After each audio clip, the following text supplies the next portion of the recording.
A gente sabe que a prova de física do Enem pode parecer um bicho de 7 cabeças, né? Mas hoje a gente vai descomplicar uma parte super importante dela, a cinemática, que é o estudo do movimento. E por que começar justo por aqui? Porque entender o jeito que o Enem cobra esse assunto é um belo atalho para garantir aqueles pontos que fazem toda a diferença. Para começar, anota aí este número, 11,5%. Pode não parecer muito, mas no universo do Enem, cada pontinho conta. E esse número representa exatamente a fatia do bolo que a cinemática ocupa na prova de física. É simplesmente o quarto assunto que mais cai. Então, ignorar isso é deixar uns pontos bem importantes para trás. Vamos juntos buscar cada um deles. Nosso caminho hoje está bem traçado. Primeiro, a gente vai entender a pegada do Enem sobre o assunto. Depois, passamos pelos conceitos básicos. Destrinchamos os 3 tipos de movimento que estão sempre lá na prova. E no final, a gente monta um plano de ataque com as melhores estratégias. Bom, tudo começa pela base, né? Antes de pensar em resolver qualquer questão do Enem, a gente precisa falar a mesma língua do movimento. Pensa nesses conceitos como se fossem as ferramentas essenciais para a gente construir a solução de qualquer problema de cinemática. E a primeira ferramenta, talvez a mais importante de todas, é o tal do referencial. Pensa nele como o ponto de partida. Sabe por quê? Porque na física, nada está parado ou em movimento de forma absoluta. Tudo depende do ponto de vista. Um passageiro está parado em relação ao ônibus, mas em movimento para quem está do lado de fora. É a escolha do referencial que diz qual história está certa. Para isso ficar bem claro, imagina só uma rodovia. Aquelas placas de quilometragem na beira da estrada. Elas são o nosso referencial. Elas estão fixas ali e permitem que a gente diga exatamente onde um carro está ou a que velocidade ele passou. É uma ideia simples, mas nossa, como é poderosa. Ok, se o referencial é o nosso mapa, a trajetória é o caminho desenhado nesse mapa. É literalmente o rastro que o movimento deixa para trás. Aquele risco de fumaça que um avião deixa no céu, aquilo é a trajetória dele, perfeitamente visível. Beleza, agora que a gente já tem o mapa e o caminho, dá para começar a classificar o movimento. Se um corpo está indo para frente, no sentido que a gente combinou que é o positivo, tipo do quilômetro 10 para o 20, ele está no movimento progressivo. Agora, se ele resolve voltar, indo contra esse sentido, o movimento é retrógrado. A velocidade ser positiva ou negativa indica exatamente isso. Chegamos no primeiro prato principal do Enem, o famoso movimento uniforme, ou MU. A palavra mágica aqui é constância. É só imaginar um carro numa estrada retinha, com o piloto automático ligado, sem acelerar nem frear. A velocidade não muda. Essa previsibilidade toda é a alma do MU. A lógica aqui é a seguinte. Se um carro está a 80 km por hora em U, a cada hora que passa, ele anda a exatos 80 km. Simples assim. A regra é clara. Distâncias iguais em tempos iguais. E toda essa conversa se resume a uma formulinha bem famosa, né?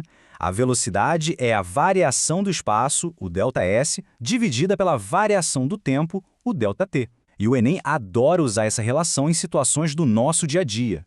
Vamos ver na prática, com uma questão que já caiu. O cenário, uma lombada eletrônica. O desafio, calcular o tempo mínimo para um carro passar por um trecho de 2 metros sem ser multado, sabendo que o limite é de 40 km por hora. Primeiro passo, isso é clássico do Enem, pessoal.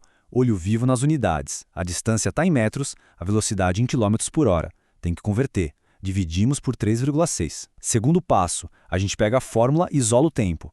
Terceiro passo é só substituir os valores que a gente tem. E por fim, o cálculo, que dá 0,18 segundos. Uma questão típica que mistura um conceito simples com atenção aos detalhes. Certo. Até aqui a velocidade era sempre a mesma. Tudo tranquilo. Mas e se a gente colocar um pouco de emoção nisso? E se a velocidade começar a mudar? Aí, a gente entra no movimento uniformemente variado, o MOVE.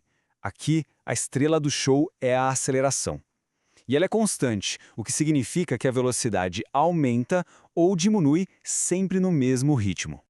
Para encarar o MOVE, a gente tem um kit de sobrevivência com 3 fórmulas essenciais. A da posição, a da velocidade e a famosa equação de Torricelli. O segredo é ver os dados que a questão dá. E uma dica de ouro. A questão não falou nada sobre o tempo? Corre para a equação de Torricelli, que ela provavelmente vai salvar o dia. E tem um tipo de move que o Enem simplesmente ama cobrar: a queda livre. Quando alguma coisa cai e a gente ignora a resistência do ar, ela está em move. E a aceleração é sempre a mesma, a da gravidade, o nosso G, que é constante e aponta sempre para baixo. Agora, olha só essa questão conceitual do Enem de 2023. Isso aqui é uma casca de banana clássica. Uma esfera é jogada para cima. No ponto mais alto da trajetória, qual é a velocidade e a aceleração dela? Pensa bem, no ponto mais alto, bem lá em cima, a bolinha tem que parar, né? Nem que seja por um instante, para poder começar a descer. Então, nesse ponto, a velocidade é zero. Certo. Ah, mas e a aceleração? A gravidade tira férias? Claro que não. Ela está o tempo todo ali, puxando a esfera para baixo. Portanto, a aceleração não é zero. É a aceleração da gravidade. Entender essa diferença é o tipo de raciocínio que o Enem quer ver. Fechando nosso trio de movimentos, vamos falar do movimento circular uniforme, o MCU. Aqui, o objeto anda em círculos e o valor da velocidade dele, o que o velocímetro marcaria, é sempre o mesmo. Mas aqui tem um detalhe crucial. A direção do movimento está mudando a cada instante. E se a direção muda, tem aceleração. É a tal da aceleração centrípeta. E para resolver as questões de MCU no Enem, essa aqui é a relação fundamental. Ela conecta a velocidade linear, o v, com a velocidade angular, que é esse ômega aí, e que mede o quão rápido algo gira. E tudo isso ligado ao raio r do círculo. Essa fórmula é a ponte entre o movimento de andar e o de girar, super importante para problemas com rodas, polias, engrenagens. Olha aí um quebra-cabeça clássico do Enem, um sistema de engrenagens. Para resolver, é só lembrar de duas regras. Primeira regra: engrenagens conectadas pela beiradinha, tipo uma corrente ou encostando uma na outra, a velocidade linear delas é a mesma. Segunda regra: engrenagens presas no mesmo eixo, elas giram juntinhas com a mesma frequência. A questão é só um exercício de lógica, aplicando essas regras em sequência para levar o movimento da primeira até a última peça. Bom, a gente já passou pela teoria, viu exemplos, mas e agora? Como é que a gente transforma tudo isso em pontos na prova? É hora da estratégia. O Enem tem um estilo próprio e conhecer esse estilo já é metade do caminho. O lance do Enem é que a prova testa muito mais o raciocínio do que a capacidade de decorar fórmulas. Por isso, saber interpretar um gráfico é essencial. E o melhor jeito de pegar essa manha é praticando com as provas antigas. O foco tem que ser em entender o que cada fórmula significa, não só em memorizar. No final das contas, a filosofia do Enem está toda nessa frase aqui. A prova quer ver a habilidade de conectar a teoria da sala de aula com o que acontece no mundo real. Eles não querem saber só se a fórmula está na ponta da língua, mas se dá para enxergar a física num carro freando ou na roda de uma bicicleta.